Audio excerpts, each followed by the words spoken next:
What's up, everybody? Welcome to Real Estate Marketing Basics. My name is Mike Otranto. I run Wake County Home Buyers, and I buy about 20 to 25 houses a year. I do fix and flip, buy and hold. So I'm a landlord. I also do like to flip. I work directly with sellers, so I leverage a lot of my marketing to buy houses directly from sellers. I do work with wholesalers as well. So if you are a wholesaler, yes, I am a buyer here in the Raleigh, North Carolina market. I also run HouseFlow, which is a education company on how to do what I do, which is real estate investing.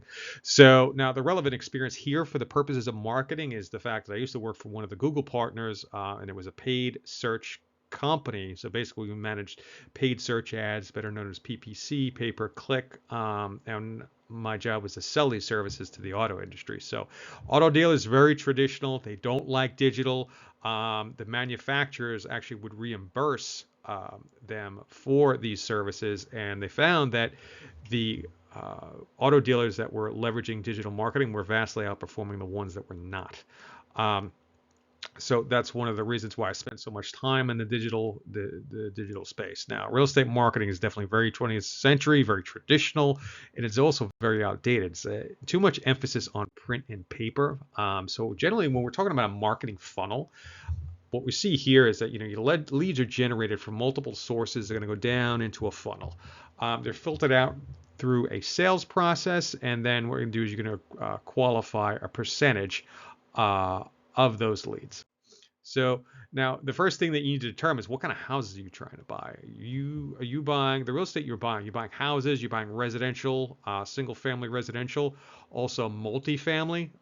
Those are good for digital inbound methods. Now, my experience with buying commercial real estate, whether it's retail, industrial, storage, there is not a lot of inbound traffic on the search engines for those types of properties. So you will have to utilize some traditional. So, different channels are going to work for different products. Single family works great. Digital marketing, inbound and outbound marketing. I'll explain that in a minute. Also, some of the traditional. Now, with commercial real estate, a lot of traditional outbound where you're actually contacting the owners of the properties to see if they want to sell. Now, the searches for commercial properties are low. So the next thing you need to determine is what kind of a business model do you have? Are you an investor in buy and hold? So you're looking for rental properties? Because if that's the case, you're not going to have a large budget for marketing. Are you a flipper? It's a lot. The sales cycle is a lot shorter, more money coming in, so you definitely have room for a bigger marketing budget. If you're a wholesaler, really what you're doing is you're marketing directly to home sellers, and then you're remarketing those properties back to buyers like me. So you're B2C, which is business to consumer, and then B2B to people like me. You will have a much shorter sales cycle, and you should have more of a budget to market yourself. But you need to understand what are you trying to accomplish in the first place. The short-term rental, mid-term rental people, your Airbnb guys, outbound is if you're targeting very specific properties like mountain properties, special locations, you're probably going to be looking a little bit more towards these outbound channels because you're going to have to look for properties in very specific locations. Investor agent hybrid. I refer all the investors who are agents to Investor Carrot hybrid strategy, especially in North Carolina. The state of North Carolina regulates their agents pretty aggressively, so there are certain rules that you have to follow, and it's not a strategy I'm familiar with. So the other thing is there's no absolutes in marketing. There's no this good versus bad, right versus wrong. If you're doing it this way, you're doing it wrong. That's not the case. There's a lot of that kind of information going out on social media, Facebook. There's no secrets here. I mean, there's one of the biggest things that I like to utilize, something called a SWOT analysis, because with SWOT, you're looking, so okay, what are the strengths, what are the weaknesses, what are the opportunities, and what are the threats? It's not a binary outcome whether it's good or bad. Now, with SWOT analyses, they've been around for decades. You see them in the academic fields of marketing. You see IBM has used SWOT, so it's used at corporate selling. It's used at a lot of different levels. Now, some basic concepts here is that you have SEM, search engine marketing. Really what that is you're marketing to people that are actively searching for the services that you provide. Um, it has the highest conversion rate. So sometimes you're going to hear me use the term interruptive marketing. And when we think of interruptive marketing, think of like TV. What used to be Time Warner Cable, it used to be conventional television. We would have an ad that would come on. TV commercials, radio, cold call, text, pre-roll video is what you see on YouTube. Those can be ads can be shown to your target, a little bit more of your target audience, but keep in mind that whenever you're interrupting a potential prospect with an ad that they didn't ask to see, that you're going to have a lower conversion rate. So inbound versus outbound. Inbound means customers contact you. So when I have online presence, my websites, my social media presence, and then I have methodologies to drive traffic to my websites, paid search, which is PPC, pay per click, or search engine marketing. That's going to fall under the same umbrella. It could be SEO, which is search engine optimization as well. Again, that's advertising my website. Customers are coming to me. Signs, talking about road signs, the bandit signs that you're technically not supposed to use. That's still inbound because people are calling you. Billboards, think those kinds of things. Now, when outbound is when you contact the customer, you send them direct mail, you cold call them, you text them. RVM stands for ringless voicemail. Ringless voicemail was like the new thing in the teens, but I think it hasn't been used very much anymore, and it was just one of those ideas that were probably too creative for its own good. Driving for dollars is big in our industry, real estate investing. There are driving for dollars apps out there. Deal Machine is one of them. David Lecko owns that company. He's a friend of mine. If you're looking for properties that are listed for sale in the multiple listing service, that's what MLS means. Sometimes, I know guys that go out there and knock on doors, but those are all outbound where you're contacting the actual customer. So digital versus traditional. So when I say digital, I'm talking about websites, your social media, your search engine optimization, SEO, paid search or PPC. That's the same thing. Digital ads can be purchased on news websites and other forms of media, but that's still going to be a digital solution. Any type of video, whether it's YouTube or any of the video sites. Traditional, we're talking about direct mail. We're talking cold calling, texting, networking, giving out your business cards, any type of, when I say mail there, sometimes door hangers, just different forms of print advertising that can be delivered directly to a house. Door knocking, very traditional, pens, apparel, t-shirts, signs, yard signs, bandit signs, billboards. When I say yard signs, when I buy a house, I'll put my company's Wake County homebuyer signs in the lawn. That's a traditional form of marketing, but since I already bought the house and I wanted the neighbors to know that I'm a buyer, I'll just stick one of my bandit signs or one of my yard signs in the yard. This is one of my favorite slides here. So this is Mark Spain.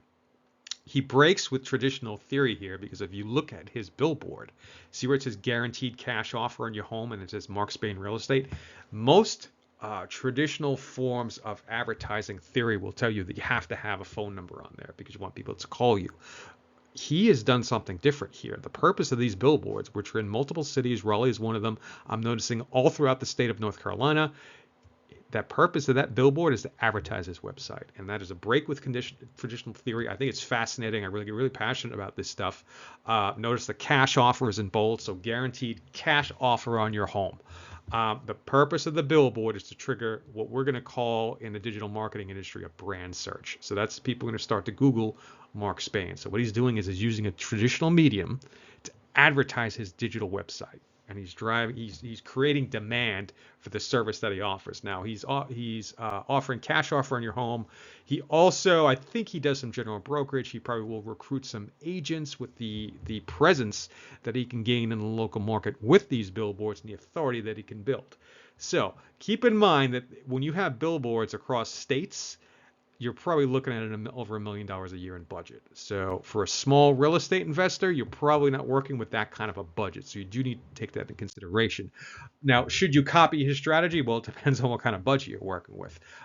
So the strengths are that it's going to grant him a lot of authority and credibility. It's going to trigger a high volume of those brand searches. It will help his SEO with lots of brand searches. Now, the weaknesses are that it's very expensive. You're probably looking at a budget of about 7 figures a year. It's going to be somewhat difficult to track. So if you have 100 billboards out there, it's not going to be feasible to determine which billboard is triggering your brand searches. So if it came time to cut costs, you wouldn't really know what billboards to take down. Opportunity is definitely to grab more market share, recruit agents, raise capital. He's going to have capital funding behind him for those cash offers. Now the other thing is the billboards do come with contracts a lot of times. So it might be a 12-month contract. So I wouldn't adopt this strategy for the local real estate investor. I do know some wholesalers that I buy from that will buy billboards in very select areas, and they'll usually buy maybe one or two billboards. I think that Mark's strategy is great in that he's refuting traditional theory in that he's using these billboards. He's not putting a phone number on there. The only purpose of that billboard is to drive traffic to his website. So I think that's fascinating.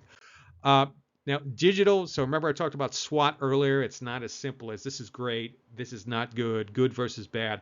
The advantage of digital marketing is that it's very measurable. You can scale it. There's a high conversion rate, 1 of 7 or even 1 in 10 at times. I've been the best conversion rates that I've seen in my business.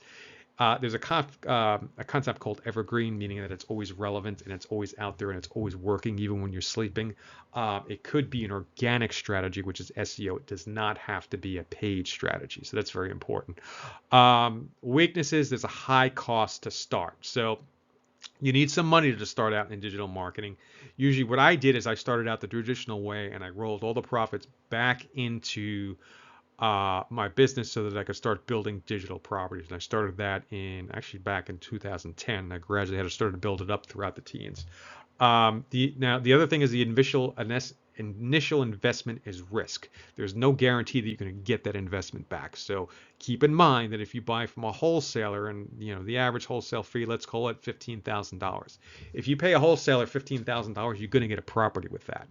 If you spend $15,000 on marketing, you're not guaranteed to get anything, and you may never see that $15,000 again. You need to accept that. You're taking risk. There's going to be a minimum threshold for this to be effective. So $100 a month isn't going to work. For SEO services, usually you're starting at about $1,000 a month, and that depends on the market that you're in. Same thing with paid search ads. Google ads, you're in competitive markets. Sometimes it's $2,000 a month. I've spent as many as $3,000 a month in my local market here in Raleigh. There are companies that will do multi-state campaigns for $20,000 a month. A minimum threshold, depending on where you are. If you're in a rural area, I mean, you're gonna have to pay a manager too, so you're probably looking at $1,000 or maybe even $500 a month. So just keep that in mind. The opportunities that in technology is constantly evolving. More of this technology is evolving toward the digital platforms. Think DoorDash, businesses where someone just picks out the smartphone, which is the new means of communication. Somebody wants something, they pick up their smartphone, because now we're trained that if you want something, you use your smartphone to get it. You want groceries, you go to what's that, Handy Cart, or that cart app where they go to the supermarket store you and bring it home. Lots of supermarkets will actually have portals where you can order your groceries, sometimes have it delivered or have it picked up. DoorDash, you don't even have to go. If you want ice cream, you don't have to get off your couch. You could just download your DoorDash app. The other thing too is Lyft, Uber. It's not like you call the cab service anymore and you call the yellow cabs and you get the phone book anymore. You just use your app. So, and this is part of something called decentralization. I watched a presentation by Gary Galloway, Professor Galloway, New York University, talked about the decentralization trend and the fact that people, even with Airbnb, they're going away from large hotels, large CAD companies. They're buying cars from places like Carvana now. So this decentralization, you download an app on your phone and you get what you want. That's what I talk about with opportunity related to technology. The other thing is you're established to have a website, a high-ranking, high-converting website. It comes with a lot of authority and credibility behind that website, which allows you to become an authority in your local market. The threats are that you're risking money. Large companies can come in with larger budgets and larger spend. Not that that's not the case with direct mail. Because if you think you're the only investor selling out direct mail, I have news for you. Sellers are getting hammered with direct mail right now. But at least with digital properties, you know who your customers are. You know who your competition is because you can see their ads and you can do that research. So traditional SWOT, you have a low starting cost. Weaknesses, it's difficult to measure. It's effort driven. We call that hamster wheel. You have to kind of get into the wheel and drive it. The opportunities, it does supplement your other forms of marketing. So direct mail, if you're a short-term rental person, mid-term rental person, you want something like, let's say, in small parts, scenic parts of the mountains. That's where some of these traditional forms, mail and that kind of thing, because you're looking for specific owners of specific properties in specific areas based on specific criteria. So that's how sometimes traditional can be used to supplement your digital campaigns. I do that as well. Um, Threats, decline in consumption, newspapers, mailers, voice technology, it's on the decline. It's just not being utilized as much anymore. I've seen my response rate on my direct mail drop significantly over the past couple of years. Okay, how to know when something's not working. That's probably the most important thing that I can teach you. And it's also the most neglected topic in marketing. Too much time is spent on, hey, here's this shiny new tool, here's this shiny new object. You have to be able to determine whether or not something is working. So if you're a real estate investor, think you get a phone call about your sink being clogged. What do? Do you call the plumber? Because that's probably the most expensive way and the most inefficient way to deal with the problem. What's the most efficient way to troubleshoot that problem? Is the drink clogged? Are you looking at Drano? Is it the stopper? Is something gotten caught underneath the stopper that's preventing the water to drain out? Think problem solving and the most cost effective way to solve the problem or isolate the problem before you start throwing money at it. That's the same way that I approach my marketing, is that what's interrupting the flow, in this case, flow of water or the flow of leads, and to have a troubleshooting approach before you say, this doesn't work, that doesn't work, or you start throwing money in a different direction. Okay, you have to track your marketing. You absolutely have to track your marketing. If you come to me and say, hey, my marketing's not working, I'm going to say, how many leads are you getting? If you don't know, that's the problem. You have to know exactly how many leads you're getting. I have a spreadsheet where I put down the date, the address, the source, whether it's PPC, pay-per-click, SEO, search engine optimization, direct mail, sometimes referral, that kind of thing. I don't do cold calling or texting anymore. Did I make an offer on the property? Did it close? I want a spreadsheet or a Google Sheets is fine. Google Sheets is free. Just get out a Google Sheet and do multiple columns. Just start to track the inbound amount of leads. Next thing, this is from the Investor Carrot Summit of 2022. I had the honor of contributing to the Investor Carrot Summit because of a deal of a big flip. If you look at how I made, I have a video on my YouTube channel, see a link in the description about how I made $272,000 on a flip. That was from SEO and how to track it. And I had the honor of presenting that on Carrot. Now, these are averages. So see where it says radio TV, 1 in 40 to 60 leads.